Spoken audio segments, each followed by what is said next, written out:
En 1956, le bras de fer politique entre les USA et l'URSS approche de son apogée, et en cette même année, le premier missile nucléaire soviétique entre en service. Ce missile, c'est le R-5M. Il peut transporter une tête nucléaire de la puissance d'une mégatonne de TNT, l'équivalent d'1 million de tonnes de TNT, ou 200 fois la bombe larguée sur Hiroshima. Mais ce n'était pas suffisant. L'URSS avait besoin d'un missile capable de frapper les villes américaines de n'importe où dans le monde. Bien le bonjour et bienvenue, c'est Yataka qui vous parle. Et aujourd'hui on parle du R7 et de son descendant, le Soyouz.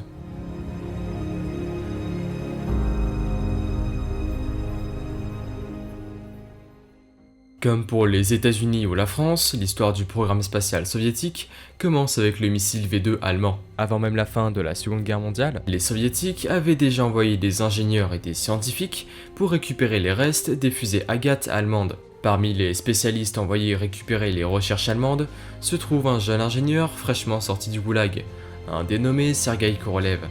Une fois de retour en URSS, Korolev est mis à la tête de l'OKB-1, un bureau d'études dédié à la conception de missiles. À partir d'octobre 1947, des missiles copiés des V2 sont tirés avec des performances comparables aux V2 allemandes. Cette première génération de fusées russes, ce sont les R1. Le missile suivant est tout naturellement nommé le R2, qui est basiquement un R1 allongé, comportant quelques innovations de la fusée G1, conçue par l'équipe d'ingénieurs allemands engagée par l'URSS.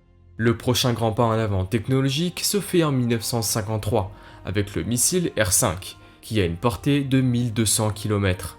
Mais ce dont l'URSS a réellement besoin, c'est d'un missile intercontinental. Korolev, de son côté, aimerait développer un lanceur spatial à capacité orbitale. Un missile intercontinental devrait en théorie être capable d'envoyer en orbite une charge utile. À cette époque, les seules fusées construites étaient des fusées sondes, généralement dérivées de missiles. Cependant, aucune n'avait réussi à atteindre l'orbite, qu'elle soit américaine ou soviétique. C'est finalement le 20 mai 1954 que le développement du missile intercontinental R7 est lancé via un décret.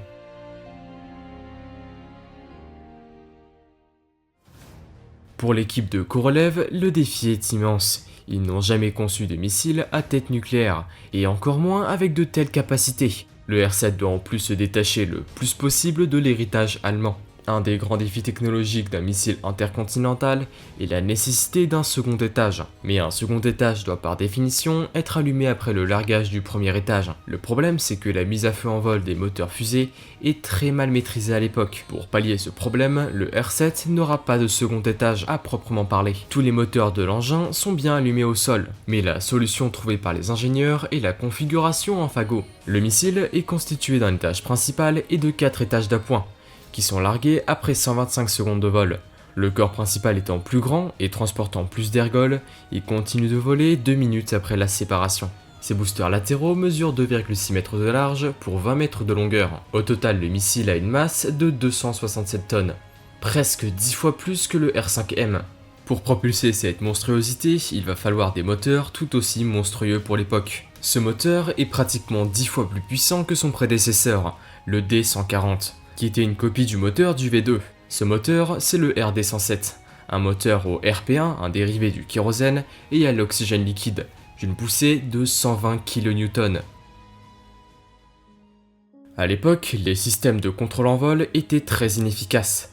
Comme pour les V2, les fusées et les missiles utilisaient des déflecteurs de jet, une technique très peu efficace et imprécise. Les ingénieurs soviétiques ont donc opté pour l'utilisation de moteurs verniers, autrement dit de petits moteurs à faible poussée, ayant pour but d'ajuster la trajectoire du missile. Le 15 mai 1957, le premier vol eut lieu. Après 1 minute 40 de vol, un moteur explose, causant la perte du missile. Après 4 vols plus ou moins réussis, le missile arrive à atteindre l'espace lors du 5e vol, le 7 septembre 1957. Korolev avait bien compris qu'un missile si puissant pourrait envoyer une petite charge utile en orbite sans subir de lourdes modifications. La mise en orbite d'un satellite serait un immense exploit scientifique qui ouvrirait la porte à l'exploration du cosmos. Mais surtout, ce serait un tour de force monumental de la part de l'URSS. Prouver aux États-Unis que les bombes soviétiques peuvent s'abattre n'importe où et n'importe quand. Ce lanceur bricolé par l'OKB-1, c'est le Sputnik, une fusée qui aurait pour objectif de lancer un satellite du même nom. Sputnik 1 est lancé le 4 octobre 1957 depuis le cosmodrome de Baïkonour au Kazakhstan. Le lancement est le premier d'une longue lignée de réussites pour le programme spatial soviétique. Pour l'anniversaire de la révolution soviétique, Korolev et l'OKB-1 envisagent le lancement du premier être vivant en orbite. Cette mission, ce serait Sputnik 2. Le satellite adopte une forme conique, contrairement à Sputnik. Il transporte des radios et des instruments de mesure des radiations. Mais surtout, il abrite la chienne Laika dans un habitacle de 80 cm de long.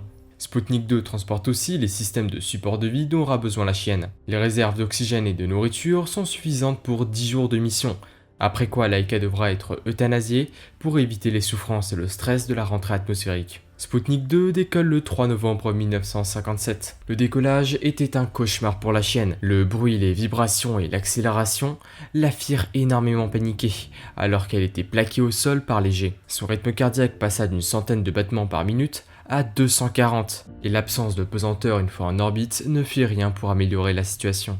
Un dysfonctionnement de séparation du corps central endommagea le système de régulation de température. Après 5 heures infernales, Laika meurt finalement d'hyperthermie. Le satellite resta tout de même en orbite 162 jours et fut désorbité le 14 avril 1958. La prochaine étape cruciale du programme spatial soviétique est l'envoi d'un humain dans l'espace. À partir du R7 est créé le lanceur Vostok, qui possède à présent un second étage, développé en 1958 sous le nom de bloc E. Ce second étage est doté du premier moteur devant s'allumer dans le vide, le RD-105. Avant d'envoyer des hommes, Vostok devra envoyer des satellites et des sondes en direction de la Lune.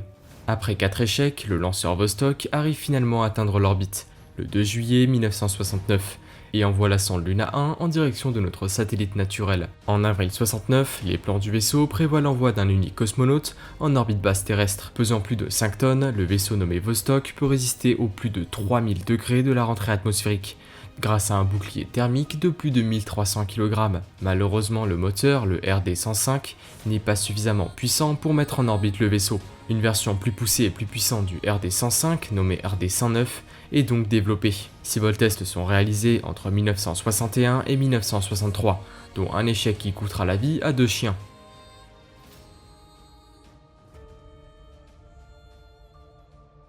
Le 12 avril 1963, Vostok 1 amène le cosmonaute Yuri Gagarin en orbite basse terrestre. Celui-ci ne fait qu'une seule orbite avant de rentrer sur Terre. La mission est une réussite et sonne comme un coup de tonnerre en Occident. Un homme, qui plus est soviétique, est allé dans l'espace et en est revenu. Après les 6 missions du programme Vostok, le programme Voskhod est lancé, avec pour objectif de devancer le programme Gemini américain et de le surpasser avant même que celui-ci ait commencé. Le lanceur Voskhod, lui, avait été d'abord développé pour lancer des satellites de reconnaissance plus grands, et bien sûr le vaisseau du même nom. Vostok reprend le corps central et les étages d'appoint du R7A, une version modernisée du R7. Comme second étage, le Vostok utilise le bloc I du lanceur Molvia, mais avec un moteur plus puissant.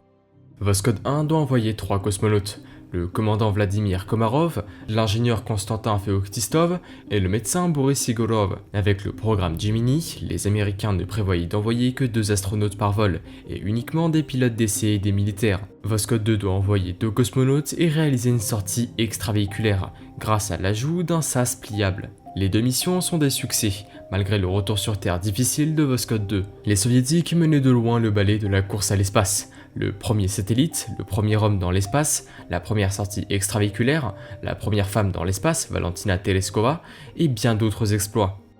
Le prochain objectif ultime de cette course, ce sera la Lune. Pour atteindre cet objectif, mais surtout l'atteindre avant les Américains, Korolev propose la conception d'un nouveau lanceur et d'un vaisseau visant à remplacer le Voskhod. Le vaisseau en question, il s'agit à l'époque du 7K. Ce vaisseau est bien plus ambitieux que ce qu'avait entrepris l'OKB-1 auparavant. Le vaisseau 7K doit pouvoir effectuer des changements d'orbite, ainsi que supporter des réentrées atmosphériques à la seconde vitesse cosmique. Autrement dit, la vitesse nécessaire pour quitter l'orbite terrestre, soit plus de 40 000 km/h, bien plus que la vitesse de la réentrée atmosphérique depuis l'orbite basse. Le 7K doit pouvoir emporter 3 cosmonautes en orbite basse. Les systèmes de support de vie et le blindage doivent aussi pouvoir supporter un voyage vers la Lune, avec 2 cosmonautes. Le vaisseau doit aussi être capable de s'amarrer à d'autres vaisseaux, voire à une station spatiale. Le vaisseau 7K sera divisé en 2 modules habitables, un module qui offre un espace supplémentaire de vie à l'équipage une fois en orbite, et un module de descente, qui servira principalement durant la rentrée atmosphérique et le décollage. Les premiers vaisseaux conçus par l'URSS avaient une forme sphérique, car elle maximise le rapport surface-volume et simplifie la pressurisation. Cependant, si le module devait résister à une rentrée atmosphérique depuis la Lune, la forme sphérique ne pourrait pas rester suffisamment stable et résister à la chaleur de la réentrée. C'est pourquoi le vaisseau adopte une forme conique, en forme de phare de voiture. Cette forme particulière permet à la capsule de générer de la portance, ce qui diminue le nombre de jets ressentis par l'équipage, mais aide aussi à la stabilité du vaisseau lors de la réentrée. Pour supporter les besoins en énergie, gestion thermique et effectuer des manœuvres, un module de service s'ajoute aux 2 autres modules. Pour lancer ce nouveau vaisseau particulièrement ambitieux, Korolev aura besoin d'un nouveau lanceur, capable de lancer au moins 6,5 tonnes en orbite basse terrestre. Ce lanceur, comme les autres lanceurs habités de l'OKB-1, va reprendre la base du R7A, en l'occurrence le premier étage du Vostok, avec ses 4 étages d'appoint, son premier étage central et un nouveau second étage inspiré du bloc I de la fusée Molnia, et équipé du RD-110, un moteur spécialement conçu pour fonctionner dans le vide. Le lanceur chargé de cette lourde tâche est nommé Soyouz. Le développement du 7K se fait très rapidement. Il est placé pour la première fois en orbite le 28 novembre 1966 sans cosmonaute à bord, sous le nom de Cosmos 133. Ce premier test ne se réalise pas sans problème. Le vaisseau fait une rentrée atmosphérique non contrôlée, au-dessus de la Chine à cause d'un dysfonctionnement du système d'orientation, forçant les contrôleurs à actionner l'autodestruction de l'engin. Le deuxième Soyouz explose sur le pas de tir suite à une avarie, lors de l'allumage d'un moteur du premier étage. Le troisième vol se termine à 50 mètres au fond du lac Aral, après 2 jours sur une orbite incorrecte. Cependant, le haut commandement de l'Union soviétique commence à perdre patience. Le programme Gemini se déroule à la perfection, tandis que l'URSS n'a pas réussi de tour de force important depuis plus d'1 an. C'est pourquoi Léonid Brejnev impose que le prochain vol se fera avec un équipage, le 22 avril, date de l'anniversaire de Lénine, en cas de report le 1er mai, jour de la fête des travailleurs. La mission est la première à porter le nom de Soyouz, nouveau nom du 7K. Soyouz 1 doit donc emporter Vladimir Komarov en orbite. Le lendemain de la mise en orbite, Soyouz 2 devait venir s'amarrer au vaisseau de Komarov. Un des 2 cosmonautes de Soyouz devait faire une sortie extravéhiculaire pour rejoindre Komarov, afin de rentrer sur Terre avec lui. Le 23 avril 1967, Soyouz 1 décolle du cosmodrome de Baïkonour et se met en orbite sur une inclinaison de 51 degrés, soit la même que les sondes Luna soviétiques, qui étaient destinées à atteindre la Lune. Mais rapidement après le décollage, les problèmes commencent. Un des 2 panneaux solaires du vaisseau refuse de se déployer, provoquant un manque de puissance électrique. De plus, le système d'orientation, qui était déjà défaillant sur les premiers tests du vaisseau, ne fonctionne pas optimalement. Il est finalement décidé de faire revenir Komarov après 18 orbites. La réentrée atmosphérique se passe normalement, et le parachute de freinage se déploie, mais malheureusement les parachutes principaux ne se déploient pas, à cause d'une défaillance du capteur de pression. Et le parachute de secours activé manuellement s'enroule autour du parachute de freinage. La capsule s'écrase à plus de 35 mètres secondes, soit plus de 120 km/h. Vladimir Komarov meurt instantanément à l'impact. Pour plus de détails, je vous conseille la vidéo faite par la référence astronomique et Osmos Cosmo, qui parle de l'histoire et des détails du cosmonaute et de son accident. Une commission d'enquête sera ouverte à la suite de cet accident tragique, et pointera du doigt de nombreux problèmes du vaisseau, qui seront pour la plupart réglés assez rapidement. C'est finalement le 30 octobre 1967 que 2 Soyouz non habités, Cosmos 186 et 188, s'amarrent pour la première fois en orbite. L'exploit sera réédité en avril 1968 par Cosmos 212 et 213. Le premier Soyouz modifié d'après les recommandations de la commission vole enfin à la fin d'août 1968 et passe 4 jours en orbite sans équipage. Soyouz 2 est finalement lancé sans équipage, afin que Soyouz 3 avec Gerogo et Berogovoy s'y amarrent. Malheureusement, malgré 2 rendez-vous réussis, les 2 vaisseaux ne réussissent pas à se docker. L'objectif de Soyouz 1 est finalement rempli par Soyouz 4 et 5, qui s'amarrent en orbite le 16 janvier 1969, après 31 orbites, et réussissent à changer d'équipage. Le retour sur Terre se passe parfaitement pour Soyouz 4, mais les choses ne se passent pas aussi bien pour Boris Volinov de Soyouz 5. Le module de service ne se détache pas du module de réentrée. Volinov croit son heure venue, mais reste calme pendant la réentrée, pour récolter le plus de données possible. Heureusement, le module de service se détériore sur l'effet de la chaleur de la réentrée atmosphérique, sans infliger de dégâts critiques à la capsule. Il rentre finalement sur Terre vivant, avec seulement quelques dents cassées. De 1967 à 70, le KB1 se concentre sur la version L1 du 7K, celle qui sera destinée au voyage circonlunaire. Pour atteindre cet objectif, le poids des Soyouz de cette variante doit être réduit au maximum, au profit d'Ergol. De nombreux capteurs et le périscope sont retirés. Le 20 juillet 1969, la mission Apollo 11 américaine atterrit avec succès sur la Lune, et le 24 juillet, Armstrong, Collins et Aldrin rentrent sains et saufs sur Terre.